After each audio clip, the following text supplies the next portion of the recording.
Hi, I'm Jerry Moncrief, lead designer at Risible Games, and we've created a historical and entertaining game called A Cure for What Ails You. It's the late 1800s, and a strange haze has settled on New Orleans, causing mysterious ailments, and it's up to you to cure them. In this 2 to 4 player game, you take 1 of 4 asymmetric healing rolls, each with its own ability to treat patients in its own way. The root doctor, the pharmacist, the voodoo mambo, and the charlatan. Each patient has its own ailment, so it's up to you to collect ingredient cards and administration cards to use along with your unique abilities to treat them. Got it procured. You can do it. Yeah. Yes! Doing so nets you money, clout, and faith, the 3 currencies of the game, which also convert to victory points at the end. Whoever has the most rewards is the superior healer, but be careful. If too many patients die, everyone loses and the game is over. I've played a lot of tabletop games, and I would put this in the category of the ones that can capture your attention and keep it for a long time. It is different from anything else that's out there. It makes me laugh every single time. I've played this game probably a dozen times now, and I find something new each time I play. My favorite thing about this game is how there are different characters and how unique each one is. When you have everything a patient needs, you can attempt to cure your patient. However, it's based on historical medicine, so success isn't guaranteed. Roll the die and check the result. The patient might be cured, they might get worse, or they might die. Death. Why, Jerry, why? Each role has its own abilities and priorities, and whom you play will determine how you play. I am an early tester for A Cure for What Ails You, and I've been practicing and playtesting since 2020. I played the Voodoo Root Doctor. I played the pharmacist together. I played the voodoo mambo. I played the charlatan. She has great ability points. She helps other characters. She tends to gather material and sell them to other players and stuff like that to gain money because they have to pay 2 coin instead of 1. You're just money hungry for the charlatan.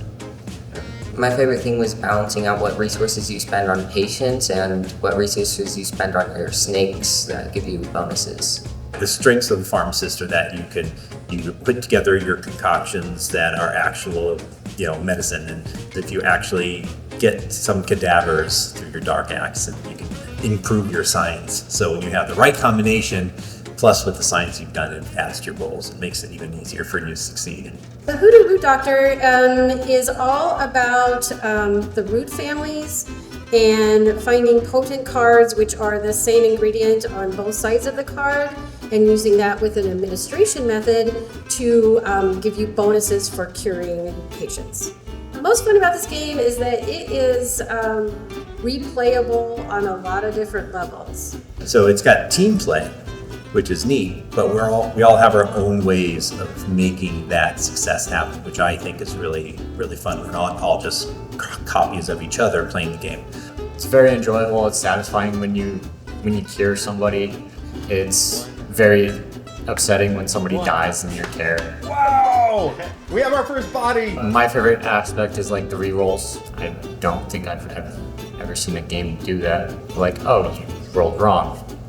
Here, re-roll it. I reroll again. Thank you, dead lady. Well, here's a reroll. Reroll. We were inspired to create the game on our trips to New Orleans, and seeing this confluence of cultures coming together, and it made me wonder, what would happen if that occurred during a fictional crisis point? A lot of research went into this game. We went to a lot of museums, the Historic Voodoo Museum, Voodoo and Hoodoo Spiritual Center. We went to the New Orleans Pharmacy Museum, read a lot of books, and it came together really well to be able to create a nice theme, a strong lore behind our game. With it being based in mid to late 1800s medicine, treatments weren't always successful. The idea that you're treating a patient as best you can, there's still a great chance of death. And I wanted to capture that spirit in the game. I love the risk of having a patient die. It's terrible, it's morbid, I get that, right? The whole game is about saving lives, but when you have that moment of, I'm not entirely sure they're going to make it, I'm not sure this is really going to work, it's that thrill of, yes, we did it. That's the big joyous moment for players. So the artwork is based on 1800s woodblock prints, the carvings that went into a lot of newspapers and other literature at the time. Our artist, Troy Johnson, is a graphic designer by trade, and he agreed to work with us on this project, and he was really good at sourcing the images that we used that aligned with the ailments that the patients had. We think this is a great game, and we hope that you'll back it so that way you can enjoy it too. Game development is complete, and it's been extensively play tested. So we're looking for backing to produce it, but we also have a bunch of stretch goals in mind that include 4 additional roles, upgraded components, a custom D20 from ethically sourced bone, and more. So back our Kickstarter to bring our game to life, and we'll make sure that you get a cure for what ails you. Thank you.